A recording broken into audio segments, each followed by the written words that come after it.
Hello dear students, welcome to our YouTube channel medico nursing classes. आज की class में हम क्रैश कोर्स से रिलेटेड क्लास हमारी वो डिस्कस करेंगे। आज की क्लास में हम कुछ ऐसे इंपॉर्टेंट पॉइंट्स डिस्कस करेंगे जो कि हमारी अपकमिंग नोट सेट DSSB और ESIC एग्जाम में आने के लिए वो पॉइंट्स है, वो की पॉइंट्स है, वो काफ़ी ज़्यादा महत्वपूर्ण है। साथ के साथ में उनसे MCQs है वो भी आने के पूरे चांसेस है। चलिए आज की क्लास शुरू करते बिना देरी किए।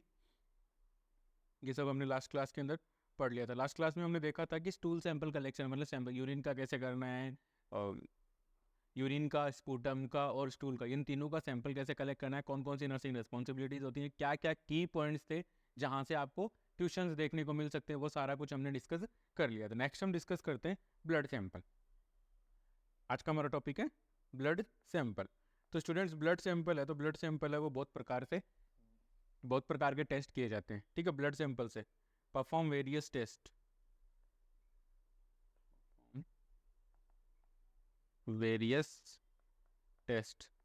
ब्लड ब्लड से बहुत सारे जो टेस्ट हैं वो परफॉर्म किए जाते हैं। अब जिनके अंदर ब्लड के अंदर जब आप टेस्ट कर रहे हो तो हो सकता है कि आप उसमें कंप्लीट वूल ब्लड के साथ टेस्ट कर रहे हो, वूल ब्लड सीरम से कर सकते हो। ठीक है, तो इस प्रकार से ब्लड से आप वूल ब्लड से टेस्ट कर सकते हो, ब्लड सेल्स से कर सकते हो, ब्लड सेल्स को अलग से उनको सेंट्रीफ्यूज करके आप टेस्ट कर सकते हो। तो ब्लड से जो टेस्ट है वो 3-4 प्रकार के टेस्ट मोस्ट कॉमनली होते हैं। और जितने भी कॉमन डायग्नोसिस, जैसे एनीमिया के लिए जो टेस्ट किया जाएगा वो किया जाएगा आपकी ब्लड सेल्स से रिलेटेड, ब्लड सेल्स। और वायरल मार्कर्स की बात करें, वायरल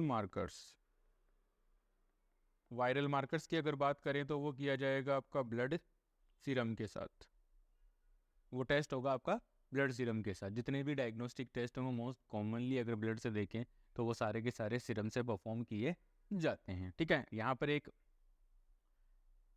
एक लाइन लिखी हुई है कि ABG analysis sample 0.5 to 1 ml sample is required. ठीक है, नॉर्मली अगर ये तो ABG एनालिसिस की बात हुई है, यहाँ पे ABG एनालिसिस की बात हुई है। अगर नॉर्मली मैं बात करूँ तो 2 से 3 ml ब्लड रिक्वायर्ड होता है, 2 से 3 ml ब्लड रिक्वायर्ड होता है। और ब्लड सैंपल भेजने के लिए वेरियस ट्यूब्स होती हैं, वेरियस वायल्स होती हैं हमारे पास।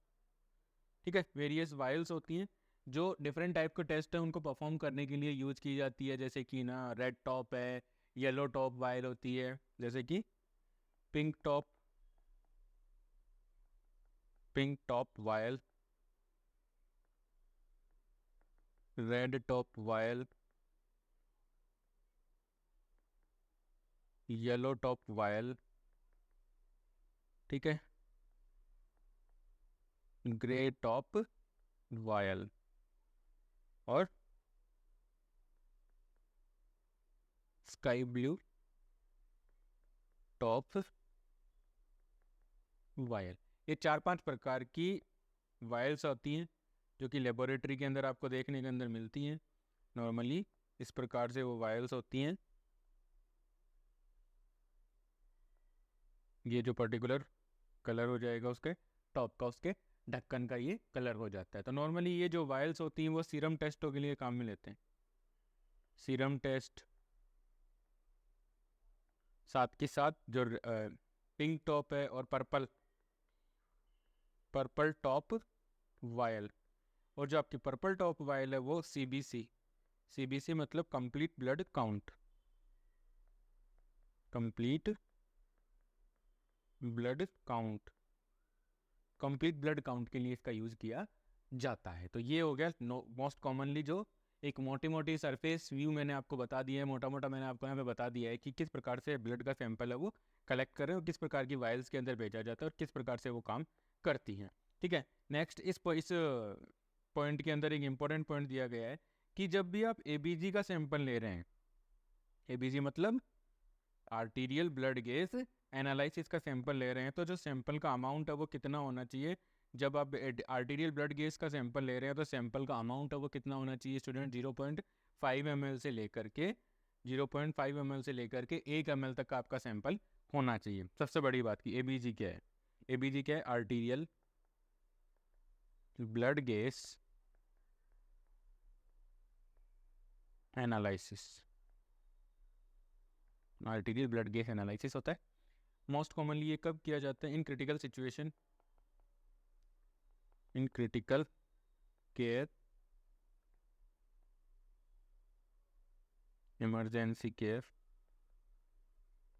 क्रिटिकल कंडीशंस के अंदर, इमरजेंसी केयर्स के अंदर ये टेस्ट है वो किया जाता है। Arterial blood gas analysis test करते हैं तो उसमें हम ये देखते हैं कि ब्लड के अंदर जो गैसेज हैं, ठीक है, जैसे कि आपकी CO2 है, ऑक्सीजन है, साथ के साथ बाइकार्बोनेट आयंस हैं, ठीक है, ये सारे, और ब्लड की पीएच। मोस्ट कॉमनली हम एबीजी एनालिसिस के अंदर क्या देखते हैं? दो तो एनालिसिस होते हैं गैसेज के, जैसे CO2 का और ऑक्सीजन का एनालिसिस हो जाता है, साथ ही साथ दूसरा होता है बाइकार्बोनेट आयन का और ब्लड की पीएच का एनालिसिस करते हैं। तो एबीजी एनालिसिस के अंदर हम 4 पॉइंट देखते हैं, CO2, O2 का पार्शियल प्रेशर देखते हैं, बाइकार्बोनेट का लेवल देखते हैं और पीएच है वो देखते हैं। तो नॉर्मली हम बात करें तो CO2 का पार्शियल प्रेशर PCO2 कितना होता है? PaCO2 पार्शियल प्रेशर होता है 35 to 45 mm ऑफ Hg, ये इसका प्रेशर होता है। नेक्स्ट हम देखते हैं पार्शियल PO2 होता है आपका 85 to 100 mm of Hg।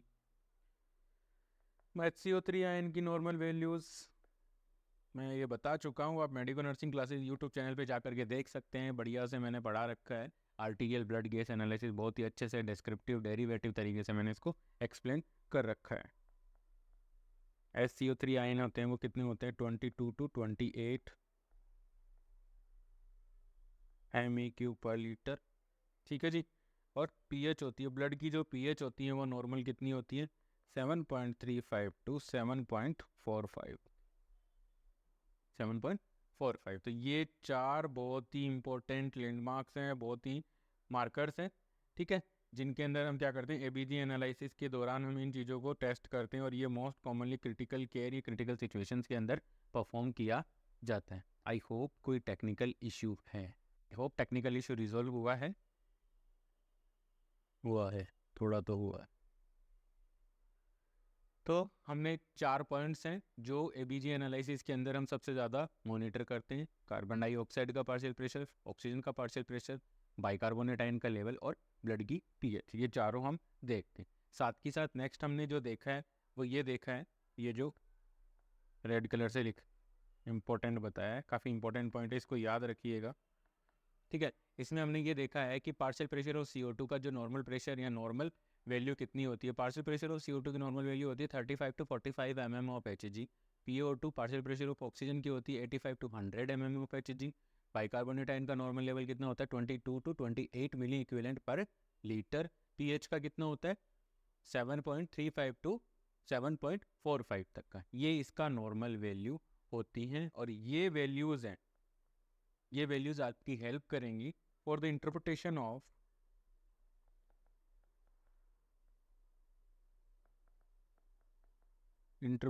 Of ABG results. ABG results को इंटरप्रेट करने के लिए आपकी हेल्प करते हैं, ठीक है जी। अब दूसरी बात याद करते हैं, दूसरा क्या देखते हैं इसमें? दूसरा हम इसमें ये देखेंगे कि जब भी आप एबीजी के लिए सैंपल ले रहे हो, जब भी आप आर्टीरियल ब्लड गैस एनालिसिस के लिए सैंपल ले रहे हो स्टूडेंट, तो उस कंडीशन के अंदर हमेशा always use heparinised Saleen,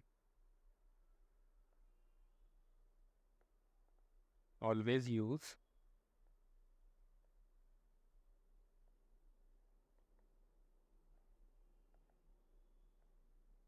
heparinised syringe. Heparinised syringe का हमें क्या करना है? यूज करना है। वेरी मोस्ट, बहुत बार ये MCQ पूछा जाता है कि जब भी आप एबीजी एनालिसिस के लिए सैंपल ले रहे हो तो किस प्रकार से लोगे, किस प्रकार के सिरिंज में लोगे। तो हमें क्या करना है? हिपेरिनाइज, जो जिस सिरिंज के अंदर हमें थोड़ा सा 0.1 से भी कम हमें क्या लेना है? हिपेरिन लेना है, या फिर एक बार हमें उस सिरिंज को हिपेरिन से फ्लश कर लेना है, ताकि जब हम आर्टीरियल ब्लड गैस एनालिसिस का सैंपल लें तो वो सैंपल क्लॉट ना हो, इसलिए हम लिपेराइनाइज सिरिंज का यूज़ करते हैं। Prevent clotting, prevent clotting, clotting को प्रिवेंट करने के लिए। कोई आपसे ये पूछ ले कि भाई लिपेराइनाइज सिरिंज आपने क्यों यूज़ की, तो प्रिवेंट क्लोटिंग, क्लोटिंग को प्रिवेंट करने के लिए। दूसरा सबसे इंपॉर्टेंट कि एबीजी एनालिसिस के अंदर सब सैंपल कहाँ से लिया जाता है, sample from artery, samples taken from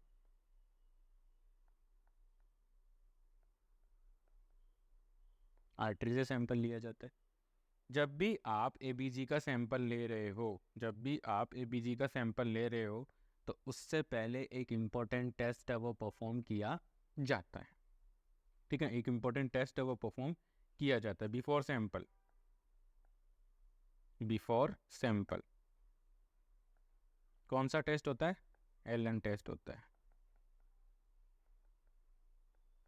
students याद रखिएगा, बहुत बार एग्जाम में पूछा जाता है कि एलन टेस्ट क्या है, कब किया जाता है, किस कंडीशन में किया जाता है। तो एलन टेस्ट किया जाता है एबीजी एनालिसिस के लिए सैंपल लेने से पहले, ताकि अब एलन टेस्ट क्यों किया जाता है, to monitor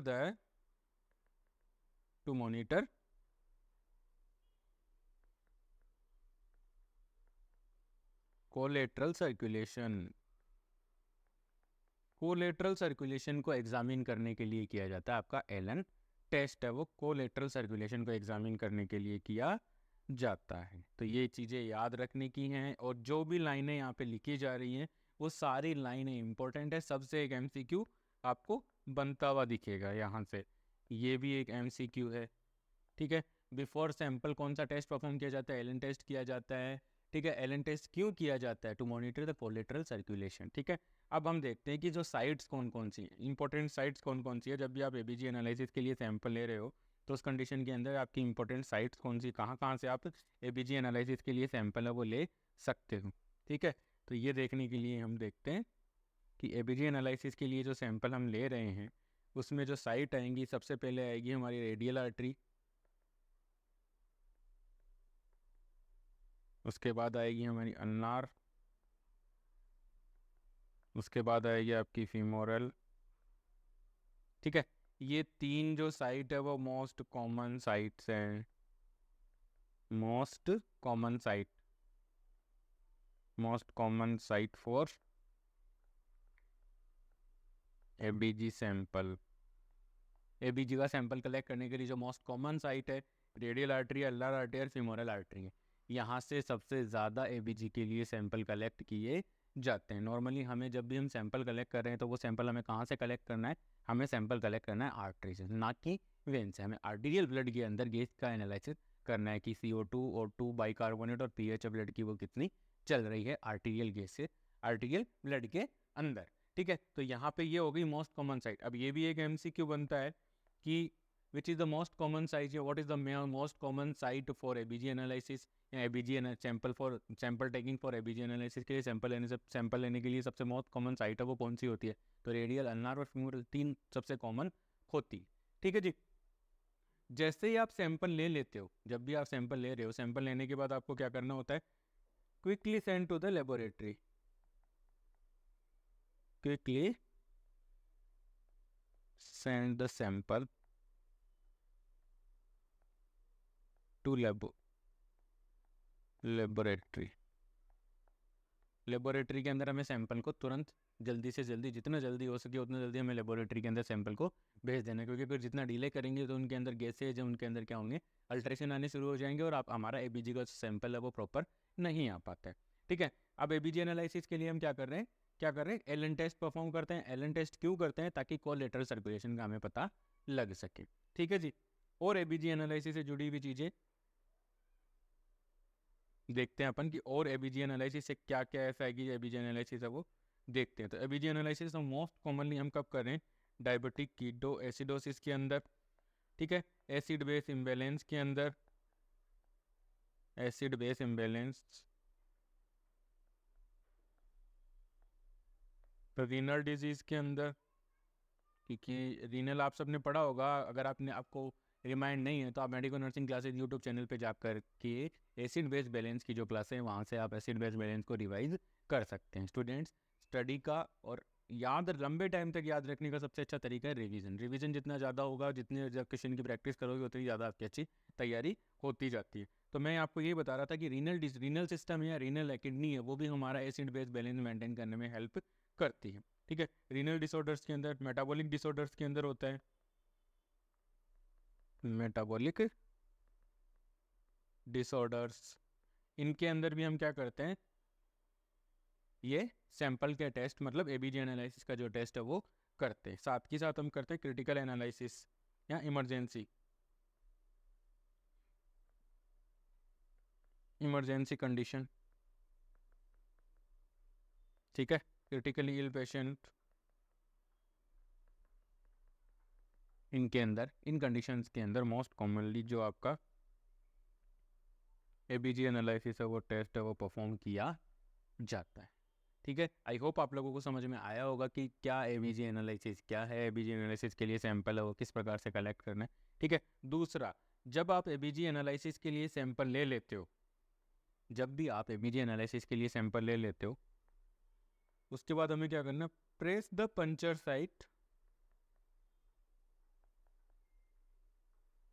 site for 5 to 10 minutes to prevent, किस चीज़ को प्रिवेंट करने के लिए, ब्लीडिंग। एबीजी एनालिसिस का सैंपल ले लिया और अगर आपने वहाँ से प्रेशर है मतलब आपने दबा करके नहीं रखा, उस पर प्रेशर लगा करके नहीं रखा, तो क्या होगा, आर्टरीज के अंदर क्या होता है, हम सबने पढ़ा है कि आर्टरीज के अंदर क्या होता है, प्रेशर है वो ज़्यादा होता है, ब्लड का जो प्रेशर होता है वो क्या होता है, ज़्यादा होता है। तो वहाँ से बहुत ही स्पीडली वहाँ से बहुत ज़्यादा खून है वो निकलना शुरू हो जाता है। इसलिए हमें क्या करना होता है, जैसे ही सैंपल ले लेंगे, सैंपल लेने के बाद हमें वहाँ से जिस साइड पे हमने पंचर किया है, जिस आर्टरी को हमने पंचर किया, उस आर्टरी को हमें क्या करना है, 5 से 10 मिनट तक दबा करके रखना है, ताकि वहाँ पर ताकि वहाँ पर एक्सेसिव ब्लीडिंग या हेमरेज होने के चांसेस है वो कम से कम। तो ये भी एक इम्पॉर्टेंट एमसीक्यू है। बहुत सारे एमसीक्यूज मैंने बता दिए हैं एबीजी एनालिसिस से रिलेटेड। अगर किसी स्टूडेंट को कोई डाउट हो तो प्लीज़ कमेंट सेक्शन में ज़रूर बताइएगा। चलते हैं अपने नेक्स्ट पॉइंट पे। नेक्स्ट पॉइंट अपना methods of documentation. Methods of documentation, देखिए स्टूडेंट्स, जब भी आप नर्सिंग ऑफिसर्स की जॉब करोगे, ड्यूटी करोगे, तो उस कंडीशन के अंदर डॉक्यूमेंटेशन हमारे एज ए नर्सिंग ऑफिसर या एज ए लीगल डॉक्यूमेंट काम करता है। ठीक है, एज ए लीगल डॉक्यूमेंट काम करता है डॉक्यूमेंटेशन, और डॉक्यूमेंटेशन जितना अच्छा होगा उतनी नर्सिंग अच्छी, कि उतनी ही अच्छी नर्सिंग केयर हम पेशेंट को दे पाएंगे। क्योंकि नर्सिंग डॉक्यूमेंटेशन अगर प्रॉपर होगा तो हमें ये पता रहेगा कि जो हमसे पहले शिफ्ट करके गया है नर्सिंग ऑफिसर, उसने क्या काम किया और क्या हमारे लिए छोड़ा है। ठीक है, और कब हम डॉक्यूमेंटेशन अच्छे करके जाएंगे तो जो हमारे बाद शिफ्ट में जो भी नर्सिंग ऑफिसर ड्यूटी पे आएगा उसको ये पता रहेगा कि हाँ, आगे वाले 2 लोगों ने क्या काम किया है और हमें मुझे क्या काम करना है। तो डॉक्यूमेंटेशन काफ़ी ज़्यादा इंपॉर्टेंट, और ये एक लीगल भी है, ये एक लीगल एस्पेक्ट से भी इम्पोर्टेंट है, most important for legal issues. जो भी लीगल इश्यूज होते हैं हेल्थ केयर सेक्टर्स या हेल्थ केयर सिस्टम से रिलेटेड, उनके अंदर जो डॉक्यूमेंटेशन है वो भी हमारे लिए काफ़ी ज़्यादा इंपॉर्टेंट होता है। अगर आपके डॉक्यूमेंटेशन के अंदर कहीं पर भी कुछ भी कमी मिलेगी तो डेफिनेट है कि आपको कोर्ट के अंदर केस में आपको जाना पड़ सकता है। तो इसलिए डॉक्यूमेंटेशन है वो काफ़ी ज़्यादा इंपॉर्टेंट होता है। डॉक्यूमेंटेशन हमारी केयर के अंदर, रिसर्च के अंदर, और पेशेंट की एडवोकेसी या पेशेंट की केयर के लिए भी, पेशेंट के बेनिफिट्स के लिए भी काफ़ी ज़्यादा ज़रूरी होता है। तो यहाँ पर हम बात कर रहे हैं कि जो सोर्स ओरिएंटेड जो मेथड ऑफ डॉक्यूमेंटेशन है वो 2 प्रकार के हैं। पहला डॉक्यूमेंटेशन का मेथड कौन सा है, सोर्स ओरिएंटेड रिकॉर्ड। दूसरा है problem oriented medical record. Source oriented medical record और प्रॉब्लम ओरिएंटेड मेडिकल रिकॉर्ड के अंदर देखिए, सोर्स ओरिएंटेड मेडिकल रिकॉर्ड के अंदर हम क्या करते हैं, सोर्स ओरिएंटेड का मतलब हो गया जहां से डाटा कलेक्शन कर, source of data collection, source of data collection, जो डाटा कलेक्शन है वहाँ उसका सोर्स क्या है। अब डाटा कलेक्शन का जो सोर्स है उसमें है, सबसे पहले आते हैं प्राइमरी सोर्स, और एक आता है सेकेंडरी सोर्स।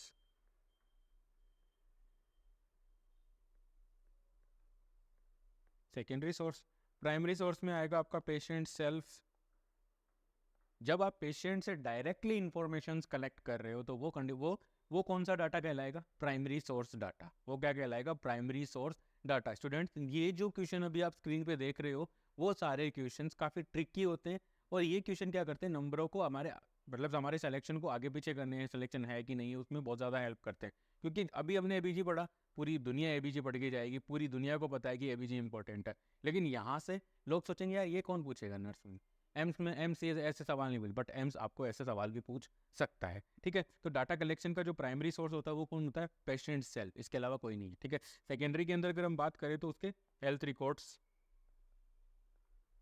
पेशेंट की रिपोर्ट्स हैं, वो आपको सेकेंडरी डाटा प्रोवाइड करेंगी, साथ के साथ पेशेंट की फैमिली। ये दो आपके सोर्स रहेंगे जहां से आप क्या कर सकते हो, सेकेंडरी डाटा कलेक्ट कर सकते हो, सेकेंडरी डाटा कलेक्ट कर सकते हो about the health condition of patient. ठीक है, तो सोर्स ओरिएंटेड या सोर्स ओरिएंटेड जो डाटा कलेक्शन था, सोर्स ओरिएंटेड डाटा कलेक्शन था, वहां से सोर्स ओरिएंटेड में मैंने आपको दो चीज़ें बताई कि सोर्स ओरिएंटेड में दो चीज़ें होती है, प्राइमरी सोर्स और सेकेंडरी सोर्स। प्राइमरी सोर्स के अंदर पेशेंट सेल्फ होता है जो अपनी इन्फॉर्मेशन खुद देता है। ठीक है, और सेकेंडरी सोर्स के अंदर क्या होता है, पेशेंट के हेल्थ रिकॉर्ड और पेशेंट की फैमिली होती है, वो हमें पेशेंट के बारे में या पेशेंट की हेल्थ स्टेटस, पेशेंट की हेल्थ कंडीशन के बारे में बताती है। ठीक है जी, नेक्स्ट हम बात करते हैं, नेक्स्ट हम बात करें तो नेक्स्ट हमारा पॉइंट क्या है? नेक्स्ट हमारा पॉइंट है आपका प्रॉब्लम ओरिएंटेड मेडिकल रिकॉर्ड। जैसा कि नाम से ही पता लग रहा है, प्रॉब्लम ओरिएंटेड मेडिकल रिकॉर्ड्स का मतलब हो गया स्टूडेंट्स कि mainly focus on problem, focus on problem, ये प्रॉब्लम के ऊपर फोकस करके रखते हैं, ये प्रॉब्लम के ओरिएंटेड रहेंगे। ठीक है, मेनली फोकस ऑन प्रॉब्लम। अब ये प्रॉब्लम के ऊपर फोकस करके रखें। अब जो भी हम डाटा कलेक्ट करेंगे, जैसे मान लीजिए हमारे पास एक पेशेंट आता है डायबिटिक कीटो एसिडोसिस का, तो अब हमें इस चीज़ से कोई मतलब नहीं है कहाँ का पेशेंट है, क्या पेशेंट है, हमें कोई मतलब नहीं है। हमें ये देखना है कि डायबिटिक कीटो एसिडोसिस, हम यही पूछेंगे भैया डायबिटीज़ कितने दिन से थी, दवाइयाँ कब से चल रही हैं, कब से नहीं ली आपने, आपने क्या ऐसा कुछ खाया पिया जिसकी वजह से आपको ये डायबिटिक कीटोएसिडोसिस हुआ है। तो वो सारी चीज़ें, मतलब जब जो पेशेंट को डिजीज कंडीशन है उसी के चारों तरफ अगर हमारी जो डाटा कलेक्शन है या जो इन्फॉर्मेशन है वो पेशेंट की डिजीज कंडीशन की चारों तरफ घूम रही है, इसका मतलब है कि वो कौन सा डाटा कलेक्शन है? हमारा प्रॉब्लम ओरिएंटेड डाटा कलेक्शन। अब प्रॉब्लम ओरिएंटेड डाटा कलेक्शन के अंदर हो सकता है कि आपकी एक्चुअल प्रॉब्लम, आपकी एक्चुअल प्रॉब्लम, एक्चुअल प्रॉब्लम हो सकती है। नेक्स्ट हो सकती है आपकी potential, potential health problems.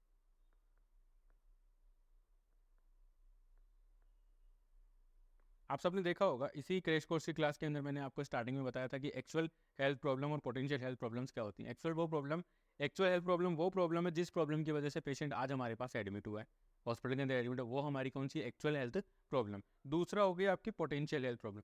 Potential health problems वो हेल्थ प्रॉब्लम्स होती हैं जो आज की प्रॉब्लम, जो एक्चुअल प्रॉब्लम है उसकी वजह से इन फ्यूचर में हो सकती हैं। जैसे मान लीजिए अगर आप डायबिटीज़ है या डायबिटिक गैंग्रीन हो गया, किसी पेशेंट को गैंग्रीन हो रखा है, आप उसको ठीक नहीं करते तो वो गैंग्रीन क्या करेगा, धीरे धीरे धीरे धीरे धीरे धीरे बढ़ते बढ़ते पूरे लिम्ब या जो भी जहाँ जिस भी पार्ट के अंदर वो गैंग्रीन हुआ है उस पार्ट को कंप्लीटली इन्वॉल्व कर लेगा। ठीक है, तो ये क्या हो गया, ये एक पोटेंशियल हेल्थ प्रॉब्लम्स है। तो इस प्रकार से हम क्या करते हैं, मेडिकल के अंदर या हमारे हेल्थ सिस्टम के अंदर डॉक्यूमेंटेशन या रिकॉर्ड्स उनको मेंटेन करते हैं। सोर्स ओरिएंटेड बता दिए मैंने, और आपको प्रॉब्लम ओरिएंटेड मेडिकल रिकॉर्ड या डॉक्यूमेंटेशन, मेथड ऑफ डॉक्यूमेंटेशन के बारे में मैंने बता दिया। अगर किसी भी स्टूडेंट को कोई डाउट हो तो प्लीज़ आप कमेंट सेक्शन में जरूर पूछिए, मैं डेफिनेटली उसका आंसर करूँगा।